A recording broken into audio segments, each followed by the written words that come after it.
All right, welcome in. It's another Panther-Lair Show. Tuesday night on youtube.com/Panther-Lair.com. The podcast through the week. And folks, this is the final Panther-Lair Show. Not of all time, but the final Panther-Lair Show of 2020.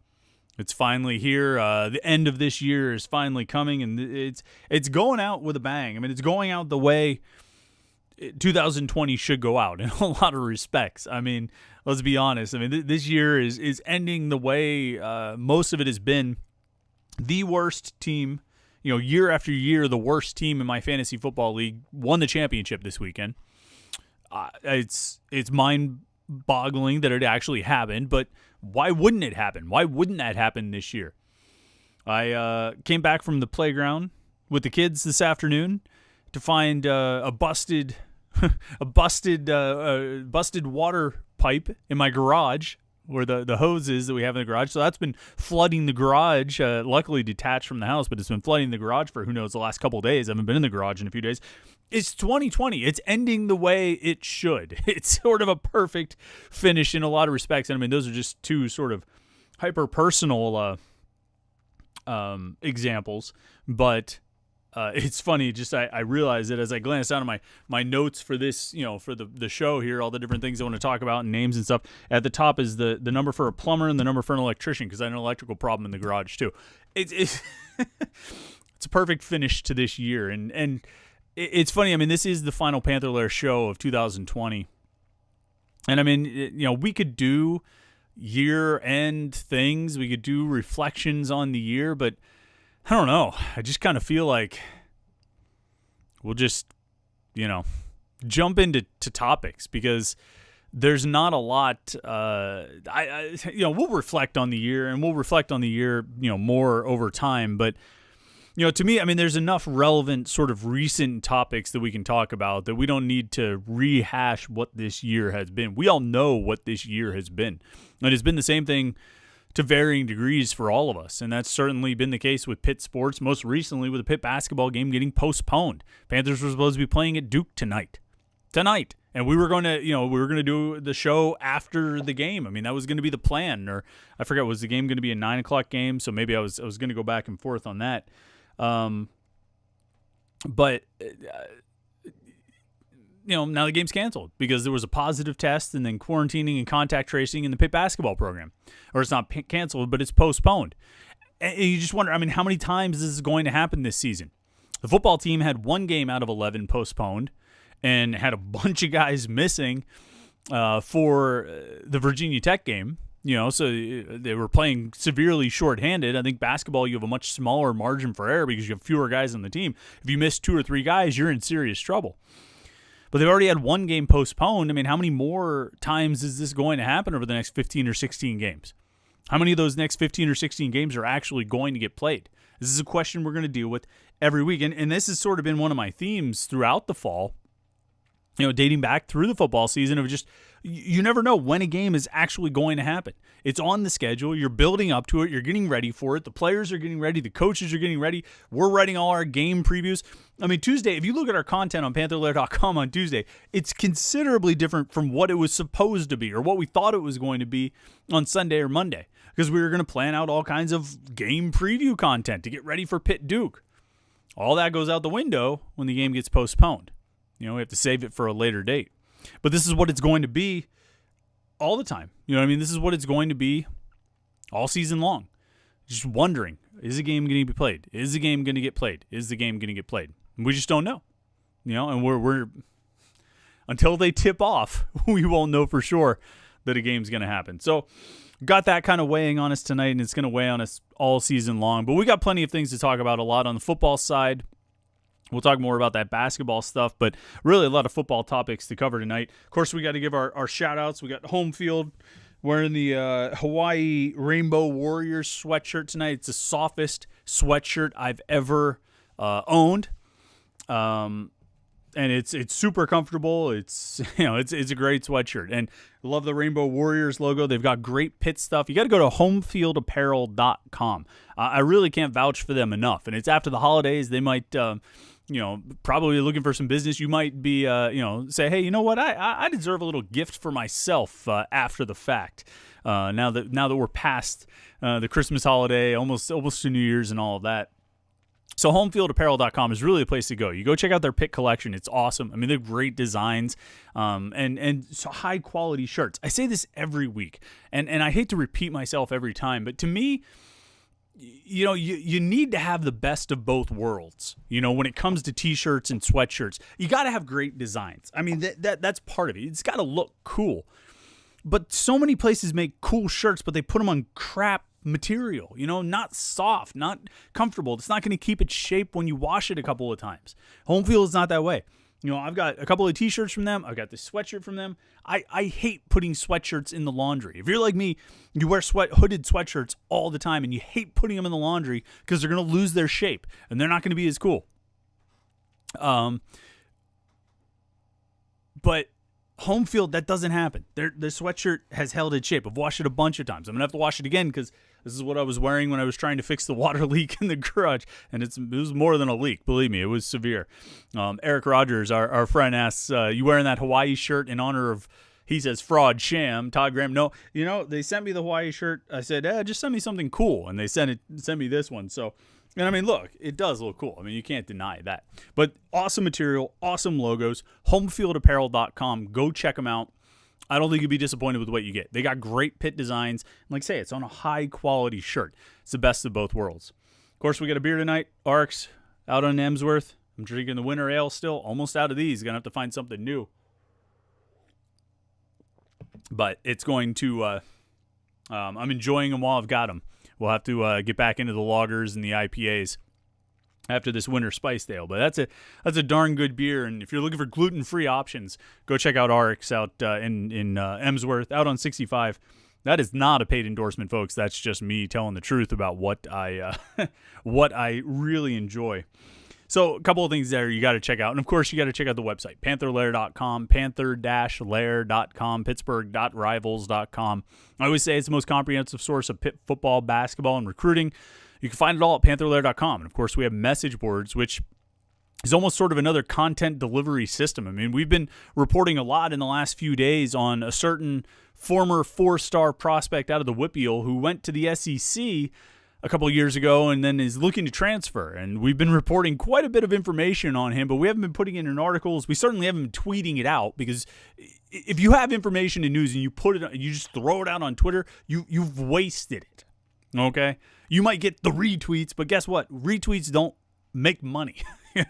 So we put we put a lot of stuff on our website. We put it on the premium message boards, where if you're a member at Panther-Lair.com, you're going to get the best coverage of Pitt sports. You're going to get the best information and the best news, and like I said, the best coverage. And, of course, interaction and conversation with other Pitt fans. So it's the best place to go, Panther-Lair.com. If you're a Pitt fan, you should be on there. Hopefully, if you enjoy this podcast, you will, check out the website, Panther-Lair.com.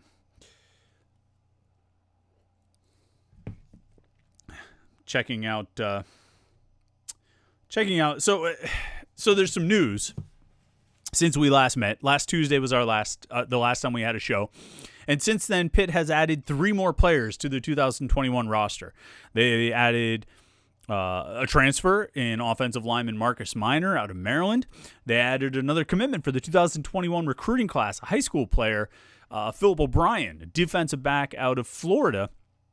And then on Tuesday here, Pat Narduzzi tweeted out his commitment tweet without a hashtag for the 2021 recruiting class, which indicates a transfer. Now, this is one of these situations here. It's 8:30, 8:45 or so on a Tuesday night. And we're sort of in this weird kind of holding pattern that often happens where we're waiting for a recruit to announce. And we're waiting for a transfer to announce. And the focus, I'm not going to beat around the bush. The focus is on MJ Devonshire.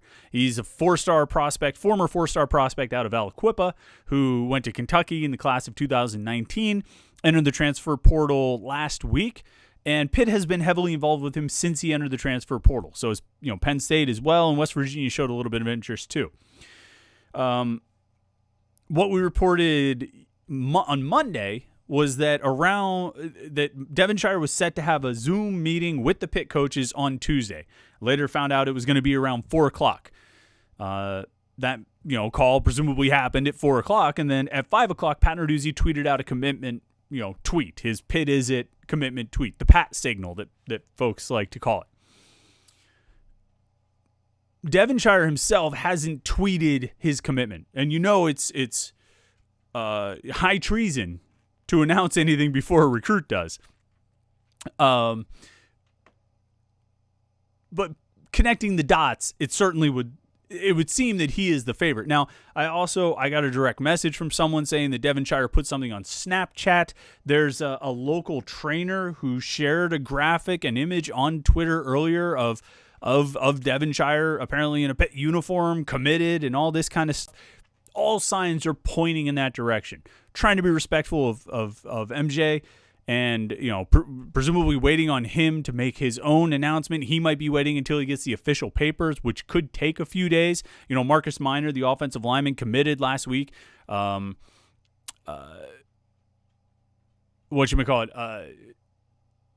announced his commitment, but then just here on Tuesday, Pitt finally announced that he had officially signed. So perhaps Devonshire waiting for that. Either way, the signs point to him, and I think what we can do is talk about Devonshire as a player, and then talk the matter of the Whippeal and Pitt recruiting the Whippeal. But I think there's also the biggest topic to me, and what's of most interest to me, is defensive back recruiting for Pitt in this 2021 offseason. This 2021 recruiting class, and then transfers, obviously with Devonshire potentially being one of them. And then the 2020 recruiting class, and sort of how Pitt has stacked these last two classes on top of each other to really restock the secondary and rebuild the depth and the numbers there, and really sort of totally turn over the defensive back room. So, and I think there's a lot to dig into in that respect. Starting with MJ Devonshire, he's a guy coming out of high school. He was a 4-star prospect, number 6 recruit in the state of Pennsylvania in the class of 2019, top 35 or so cornerback prospect in the nation in that class. Highly rated kid, had a lot of offers, had a lot of options. Pitt's recruitment of MJ Devonshire coming out of high school was weird. I think if you were around at the time, if you followed it closely 2 years ago, or it would have been even almost 3 years ago that he was getting recruited, or 2 years, I guess. I mean, it was weird.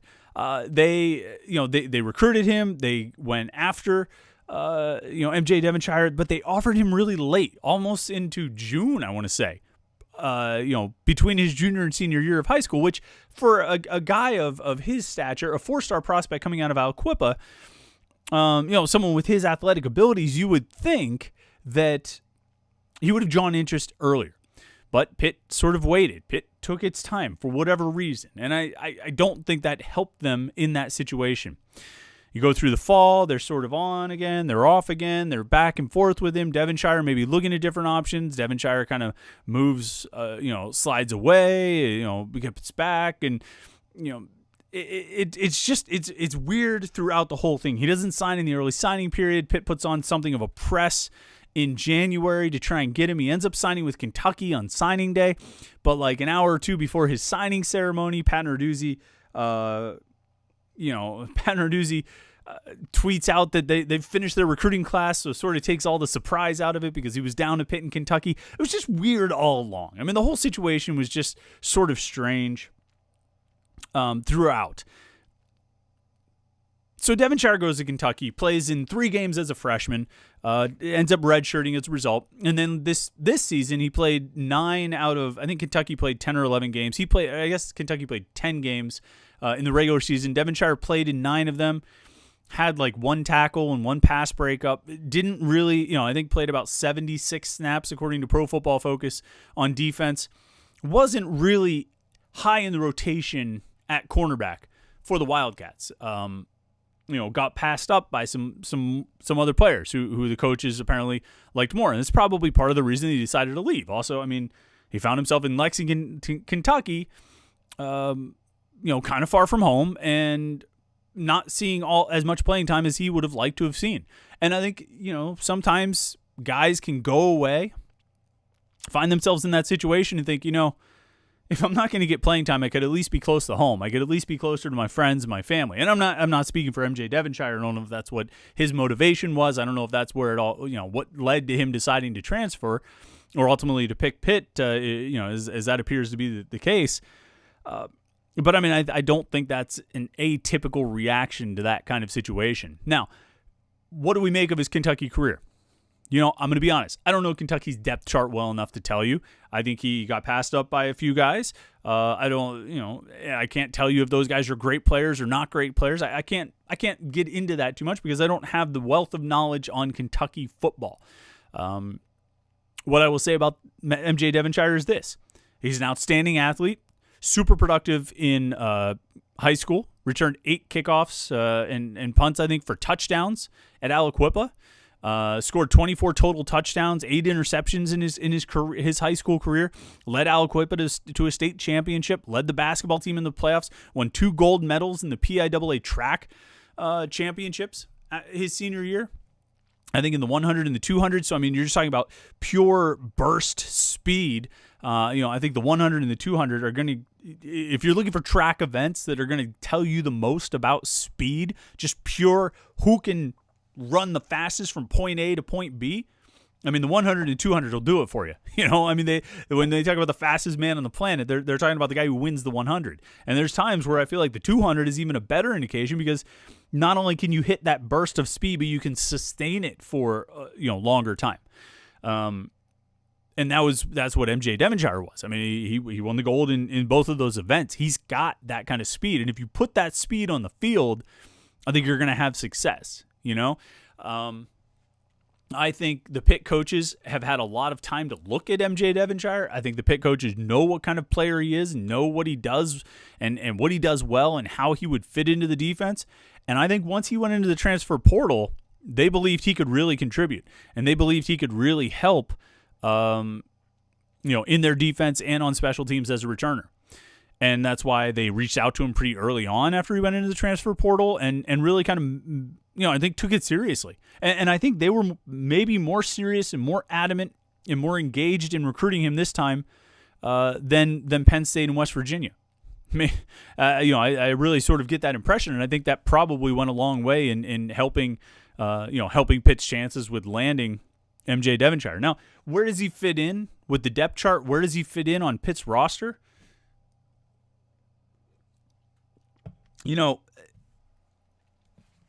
I think he'll be a cornerback. I mean, you start there. I think he's got the potential to play safety. I've seen him listed anywhere from 5'11" to 6 foot or 6'1", because he's got decent size. He's obviously got that speed. I think he could probably fit at either spot in Pitt's defense. I'm guessing he'll start off at cornerback, where they have some numbers, but I think anytime you have a chance to add that kind of speed, you're going to take it and you're going to you're going to run with it. Now, assuming he's eligible to play in 2021, and at this point, to be honest, with transfers in college football or college basketball, I'm assuming they're all eligible to play until we hear otherwise. Because I think every guy who transfers, they apply for a waiver, and a whole bunch of them, it feels like the majority of them, if not all of them almost, other than Nike Sabande, get their waiver approved right away. Sabande had to go a couple more times and then get sort of a blanket waiver approval for all the transfers in college basketball. But I'm going to assume that MJ Devonshire is eligible to play for Pitt in 2021. And if he is, I don't know where I don't know where he will end up on the depth chart, because I think that's the first question as well. Is he going to be a starter? I mean, I think you're looking at 2021. You're looking at Damari Mathis having one of the starting spots. You're going to get him back after missing 2020 with an injury. So you would expect him to be one of the starters. And then for the other spot, you're looking at Marquez Williams, who started a bunch of games this year. A.J. Woods, who played a lot this year. And that's kind of it for upperclassmen. Because beyond those guys, I guess Eric Hallett, who spent some time at corner, but you would think he would move back to safety full-time. But after those guys, I mean, you're really talking about Rashad Battle, who was a freshman this year, Javonte Royal and Hunter Sellers, who were freshmen this year, and then the guys coming in this class, Khalil Anderson and Noah Bigelow, Tamarian Crumpley, who committed on signing day. you're looking at a bunch of young guys. So even if you have, Mathis, Woods, and Williams in your top, as three of your top four, that leaves open a spot for another upperclassman like Devonshire to slot in, assuming he doesn't get beat out by one of the incoming freshmen. And look, I've said everything. I've said many times what I think about Khalil Anderson. I think he's going to have a chance to play as a freshman. I think he's going to have a chance to contribute as a freshman. I think he's going to be really good as a freshman. It could be a battle between him and MJ Devonshire, or him and Marquez Williams, or him and AJ Woods for one of those spots in that top 4 rotation at cornerback. But, it's going to be really interesting to see how he slots in, like where he ends up on the depth chart, assuming he's eligible to play in 2021.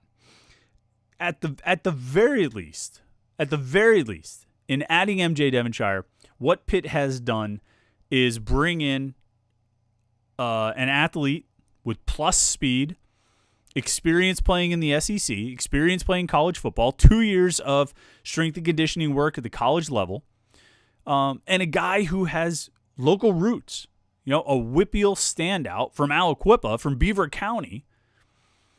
I don't think there's a lot of downside to that. I think the more local guys you have on the roster, the better, the better it, the more opportunities it gives you to recruit local guys. And by which I mean, if you can bring in, say, in the next couple of years, Rodney Gallagher, right? Let's take him as an example. And there's some other really good players in that 2023 class. But Rodney Gallagher, superstar, both, two-sport athlete, football and basketball, going to have opportunities to play both in college. Really, Pitt has offered him for both sports. Say a guy like him is looking at Pitt and looking at a bunch of other, big-time schools. And he's sitting there and he's talking to, let's say, MJ Devonshire, or, let's say Elliot Donald or Nakai Johnson or Stephon Hall or Dorian Ford, just guys out of this class, or Dayon Hayes out of the 2020 class. And he's talking to those guys, and those guys are saying, look, you could go here, and name all these other schools you might go to.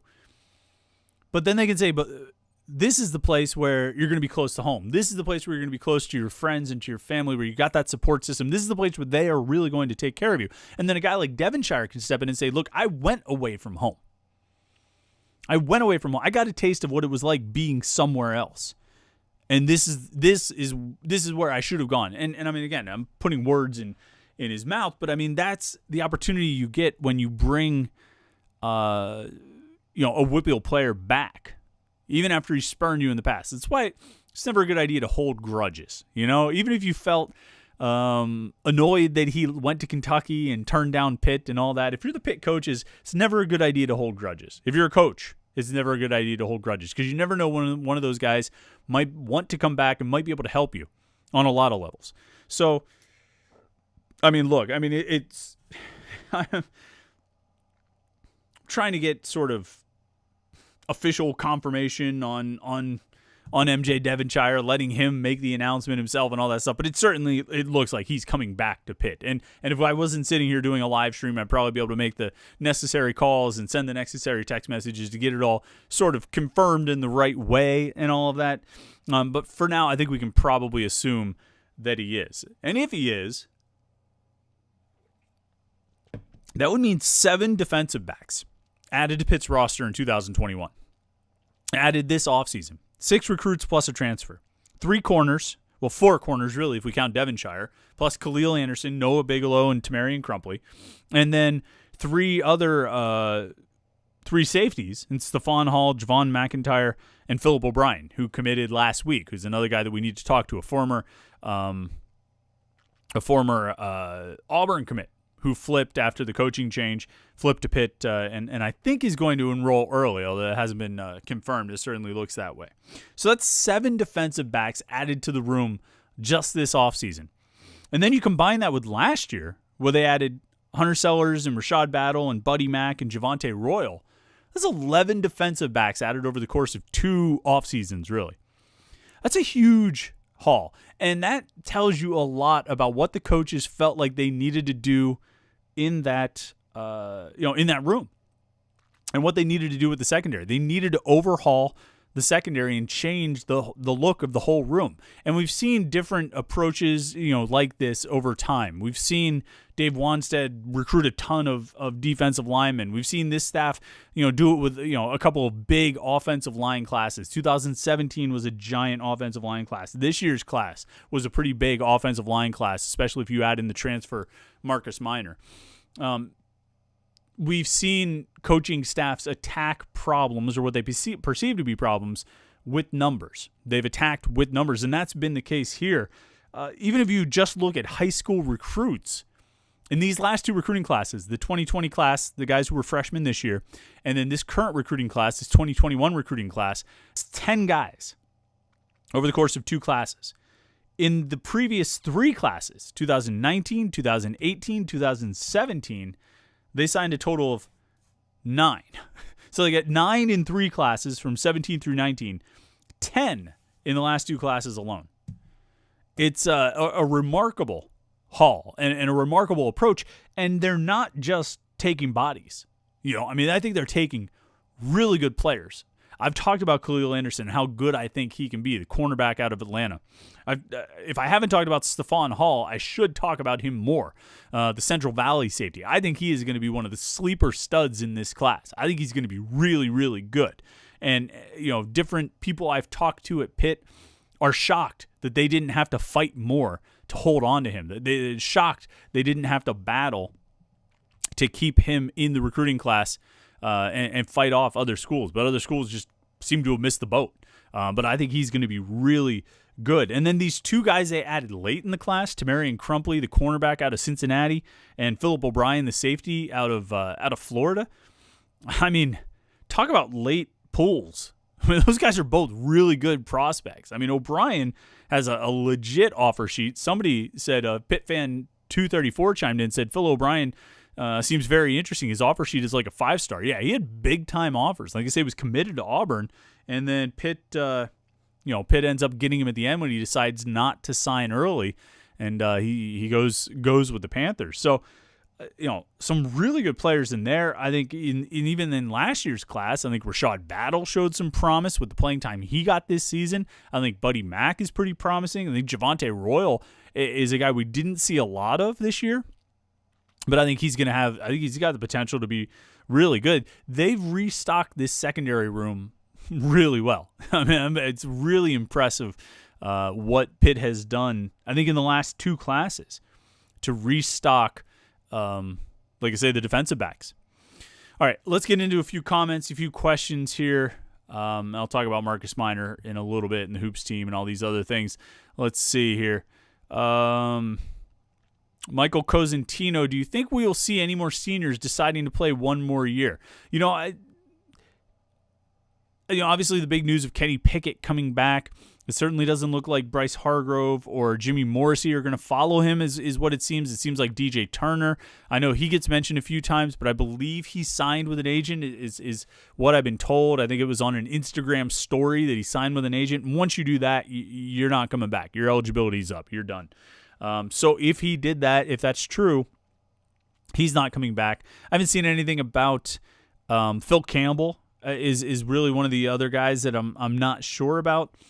At least as far as guys who were introduced on senior day as being, as guys who were walking. You've got Chase Pine coming back, and Damari Mathis is coming back, and Lucas Kroll is coming back. I would have to look and see who some of the other seniors were. Who are returning. AJ Davis coming back. Taysir Mack, I think, was a senior. He's coming back. But the guys on senior day, so far Kenny Pickett's the only one I've seen who has decided to come back and play another year. I think Cal Adamitis is coming back, which is not a bad thing. You get your long snapper back for another season. Josh Newark says, any word on Rob Harley's replacement or if Pat Narduzzi will reorganize assignments? I'm not sure. Honestly, I don't know what Narduzzi's plan is there. I think he's got a couple options. Rob Harley, the linebackers coach, left to be the defensive coordinator at Arkansas State.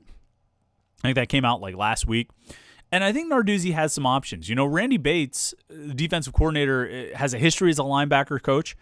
So if you wanted to move him into that role and hire someone else, you know what I mean, you would leave that spot open on the staff. You know, your 10 assistants, you would leave a spot open if you moved Bates into the linebacker role. And then you could potentially, if you wanted to hire another offensive coach or whatever you wanted to do, you could do it. Or he could just go out and hire a new linebacker coach. I have a feeling, and I don't know, you know, I haven't seen anything official, and nobody's really told me this. I just sort of get the feeling that there might be more change. And I don't know where that's coming from. Like, I don't know where that change would be. My suspicion, at one point I thought, well, Mark Whipple's definitely going to be gone, but, obviously that wasn't the case with Kenny Pickett coming back. I thought Dave Borbley might be another guy who might be looking for a new job this offseason. But, when Marcus Minor, the offensive line transfer from Maryland, says one of the main reasons he chose to go to Pitt was because of Dave Borbley, I don't think Pat Narduzzi would have given Minor the impression that he was playing for Dave Borbley if, in fact, he wasn't going to be playing for Dave Borbley. So that sort of seems to lock that one up. So, I still just sort of feel like there might be another change coming. Maybe it won't be. Maybe Harley will be the only one. But I think, like I said, Narduzzi's got options on what he does with that role because of Randy Bates' history as a linebacker coach. Anthony Tennyson and a couple other guys asked, how many more players will they take? So, and there's actually been a few questions about scholarship numbers, and this is all kind of the same conversation. So Pitt, as far as we know, by our count, Pitt played with 85 scholarship players this season. They had 21 scholarship seniors, and so you start with that number. Even if guys come back, they don't count against the 85 next year. You're allowed 85 scholarship players. Even if those seniors come back, they don't count against the 85. Okay, this is the way I understand it, that you're still going to have to be at 85 scholarships, but the seniors who are on the team this year in 2020 don't count against your 85. Okay, so those 21 seniors leaving opens 21 spots. And then you can add in Paris Ford. All right, and that equals 22 spots. Now, on signing day, they signed 21 guys. You add in Philip O'Brien, that's 22. Okay, that's your 22 open spots filled by 22 recruits. Then you're bringing in Marcus Minor and seemingly MJ Devonshire. Now, Minor might not count. I have to double check what class he was in. I should have known this off the top of my head, but this is important. Minor was in the 2017 recruiting class. Now, he redshirted in there, so he would have been a redshirt senior this year. So he actually probably would count, unless he was coming as a grad transfer. Let's just say this. They need at least one more spot to open up. They need at least one more spot to open for Devonshire. And then potentially one more spot to open for Minor, depending on how that, the technicalities, the details of that work out. And then anything else they add, they would need additional spots to open up, not either by this or that. There's only one way, and it's through transfers. It's through guys leaving the team. For whatever reason, guys leaving the team, underclassmen not coming back to the roster in 2021. So they need at least one already. They're going to need more if they add more guys. And I'm guessing they'll probably try to get at least one more transfer and maybe some high school guys in February if the right guys are available. I don't think they're dead set on adding more high school players because they've got a pretty big class already and a pretty talented class already. And there just aren't a bajillion guys out there. So that might depend on who is available. But I could see them still continuing to work the transfer market, which, again, everybody they add from here on out is going to be a player, is going to have a sort of corresponding move of a guy who leaves. So keep that in mind as you watch Pitt go after other players and try to bring guys in. PittFan234, how do you evaluate the defensive tackle position next year? Kalijah Cansey seemed really good in the beginning. Is he the next big name? Camp seems good when healthy. Keyshawn Camp is one I'm not sure about.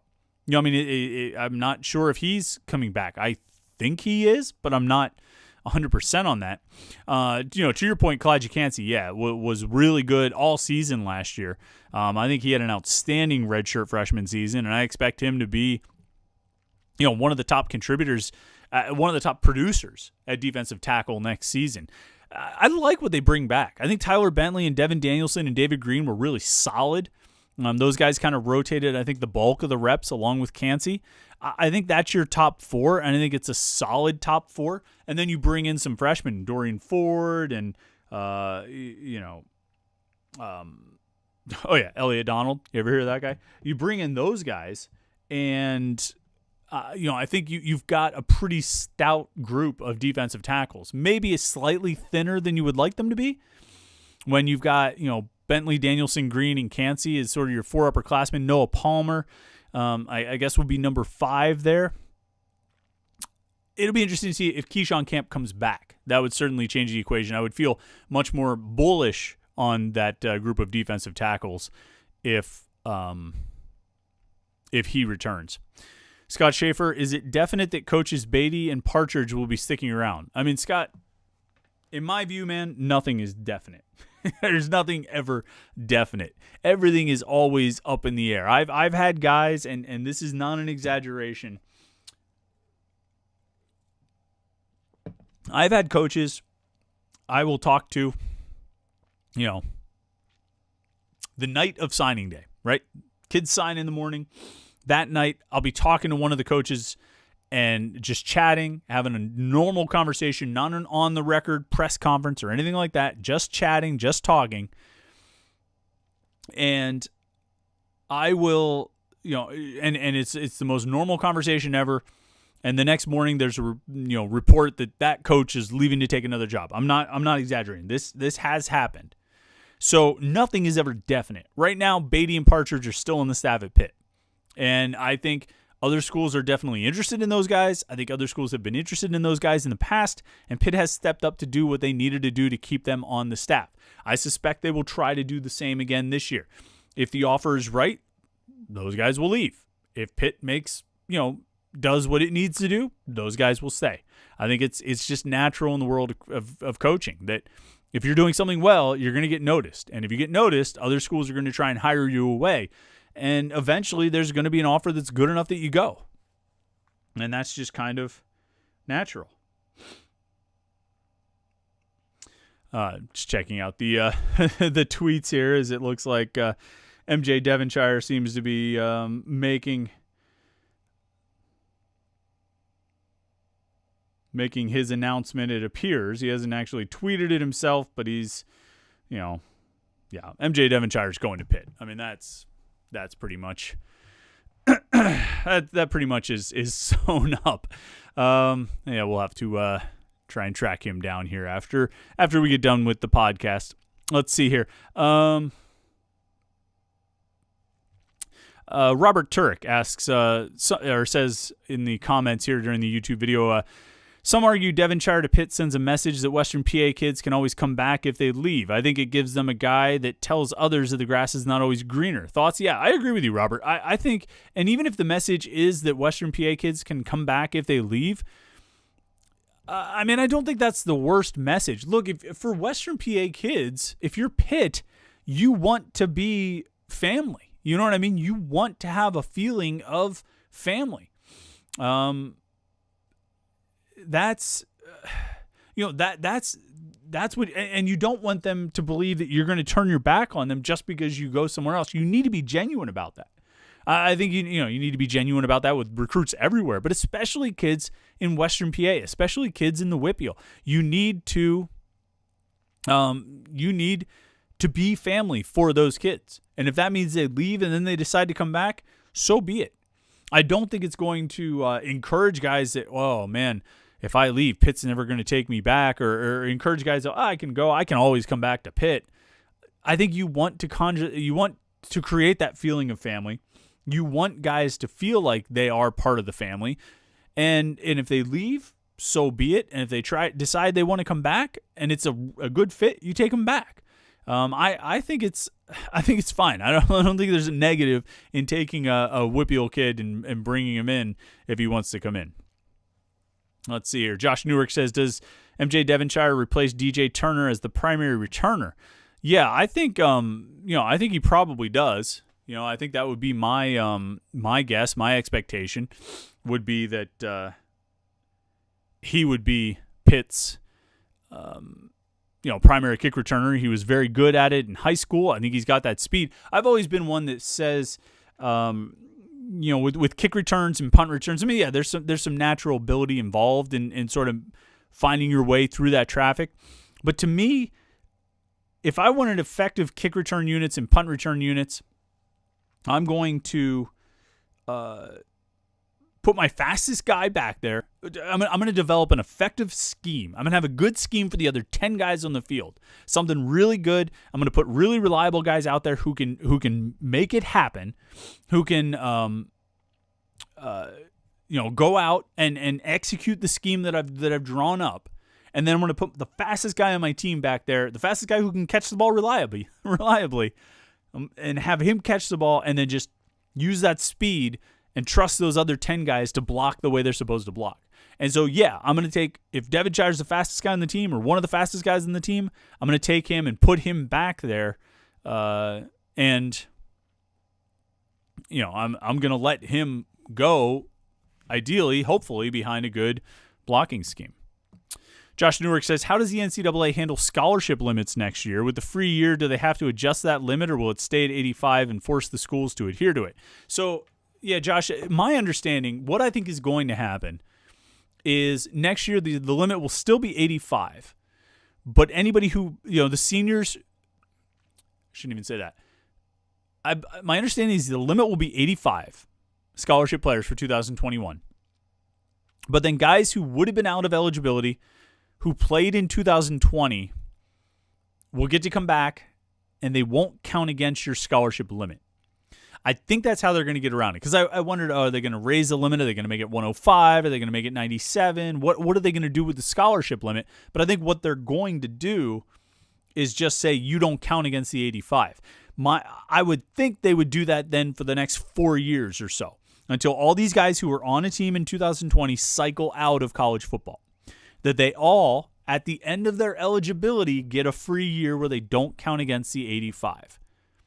That would be my expectation. That's probably the most logical way to handle it. And it creates a lot of paperwork for coaches and administration and all that stuff and compliance. They have to put in the paperwork to prove that guys were on the roster in 2020. But that way, you're a freshman this year. The guys who were freshmen in 2020, they'll be second-year players, either redshirt freshmen or sophomores in 2021, and so on and so forth. They'll keep the same class designations, but when they get to the end of their eligibility, when they finish their 5 years to play 4, they will get an extra year where they don't count against the 85 scholarship limit. And 5 years from now, you'll have all those guys cycled through. You'll be done with it. Maybe 6 years if you end up with a guy with a 6 year of eligibility or something like that due to injury. But I think that's probably the best way to handle it. I think that's how the NCAA should do it. I don't know if they will, but that's how they should. We'll see if that's what they end up deciding to do. Let's see here. Scrolling down. Coaster King, you think we can carry this recruiting momentum into 2022 and get even more 4-star type guys? I think what they've got.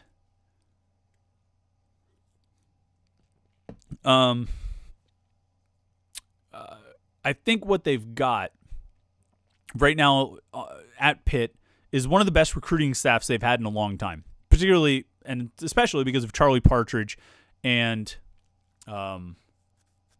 Chris Beatty. I think those two guys really elevate this staff, and they're not the only good recruiters on this staff. I think Archie Collins is really good. I think Corey Sanders is really good. I think Andre Powell has done good work for Pitt. I think Dave Borbely connects well with the offensive linemen. I think they have, and Tim Salem is just tireless. I mean, the guy is grinding out there all the time. I think it's just a really good recruiting staff overall. And they've had a little bit of success, going back to the Coastal Championship in 2018, which I think gave them a real boost for last year's 2020 recruiting class. And then you add Chris Beatty to go with Charlie Partridge, and you end up with a really talented recruiting staff with a little bit of success to recruit on.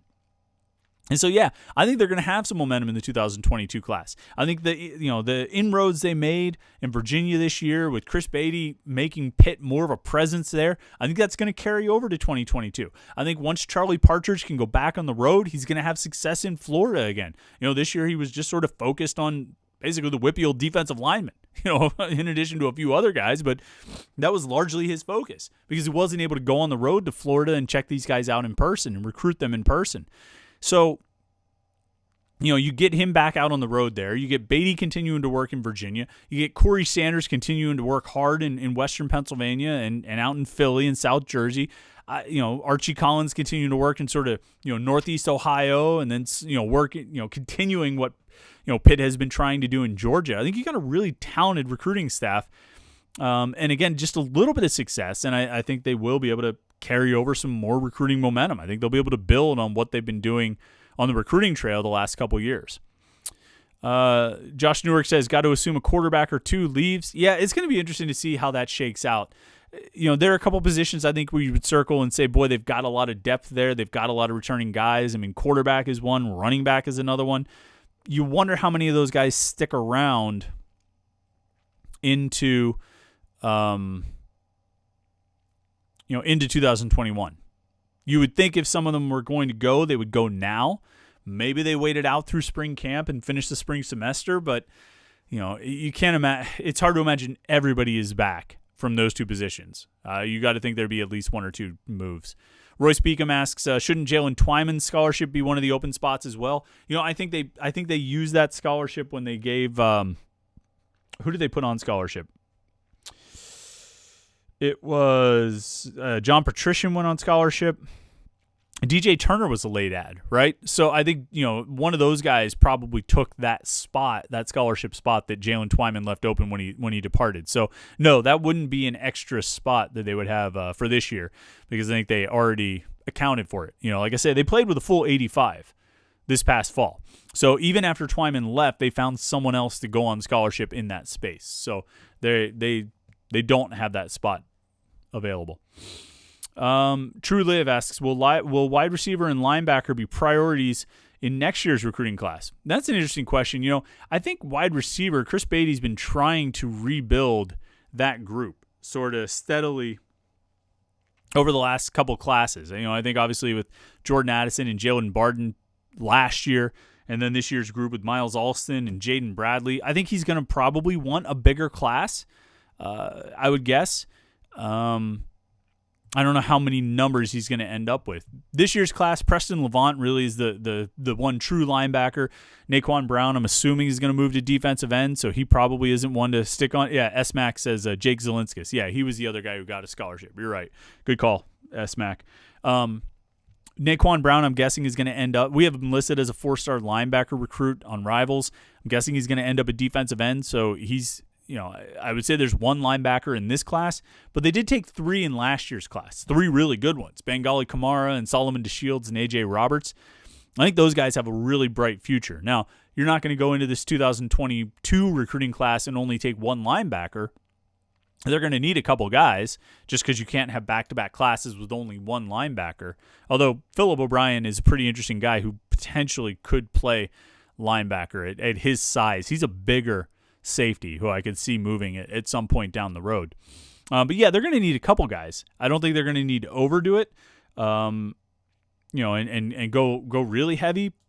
But mostly that's because I think they did really well in the 2020 recruiting class. I think they did really well getting those 3 guys they got, like I say, in last year's class. So, linebacker, yeah, something of a priority. They're going to try and get some guys, but I don't think it's going to be the biggest thing. Really, I think you should just try and take 3 or 4 offensive linemen every year and just keep loading up on the lines. Really, same on the defensive line too, and just keep adding numbers and numbers and numbers and numbers there, and try and hit on those guys because I think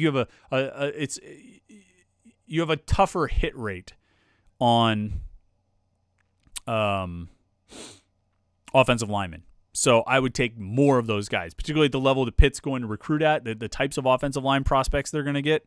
I would go after those guys more more often. I would take a lot of offensive linemen. So, all right, I think that's about all I wanted to cover tonight. The Pitt basketball game, like I said, it getting canceled here, or postponed, this Duke game. I mean, this is what we're going to be dealing with all season. And there are going to be games that happen, and there are going to be games that get postponed. And, if that, it's going to be a reality pretty much all season long. And there's not going to be anything,